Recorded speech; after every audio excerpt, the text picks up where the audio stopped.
The Los Angeles City Council approved a plan Friday for putting a 1,153-room hotel complex across from the convention center, providing the developer a lucrative taxpayer subsidy and a deal to adorn the project with digital signs. City lawmakers also approved a signage plan that is considerably more generous than one recommended earlier this year by Mayor Eric Garcetti's appointees on the Planning Commission. Planning commissioners had also recommended that electronic signs be prohibited on the Flower Street side of the project, to ensure that nearby residents would not have to contend with the visual impact. The council removed that restriction, allowing up to 1,650 square feet of digital signs on Flower. Lightstone and its representatives declined to say why the project would benefit from the larger amount of digital signs. Instead, Lightstone President Mitchell Hochberg issued a statement saying he looks forward to being part of the vibrant fabric that makes up downtown. The vote to approve Fig plus Pico comes a week after Anschutz Entertainment Group announced its own plan for building an 850-room hotel next to the convention center. IG plans to seek taxpayer assistance for its project as well.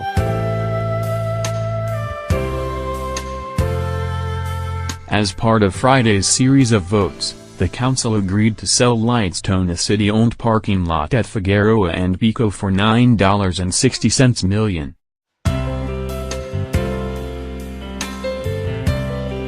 Backers say Fig plus Pico is a critical part of the city's strategy for ensuring that 8,000 hotel rooms are within walking distance of the convention center.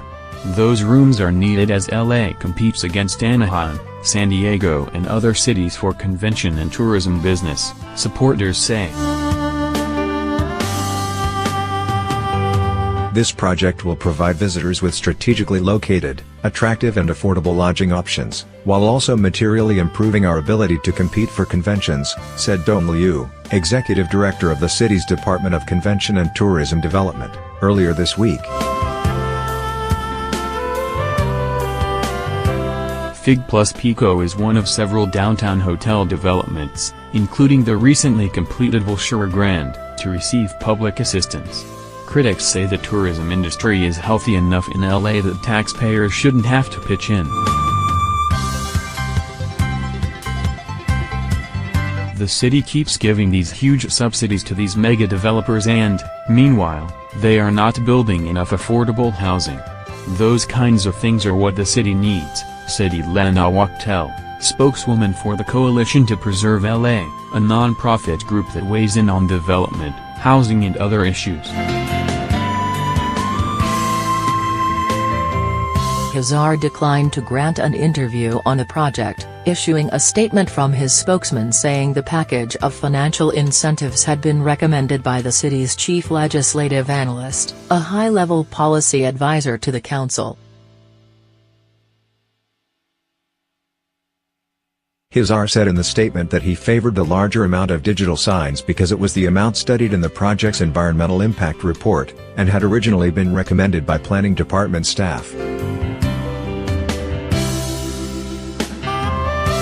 City officials contend the subsidy is needed because Lightstone's project faces a financial gap, in part due to higher construction costs.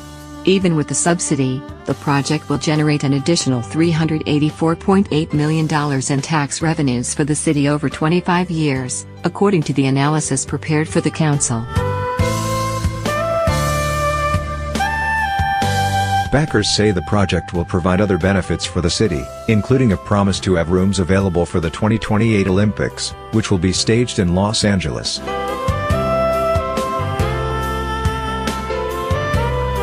Fig plus Pico has drawn support from downtown business groups and from unions that represent hotel and construction workers.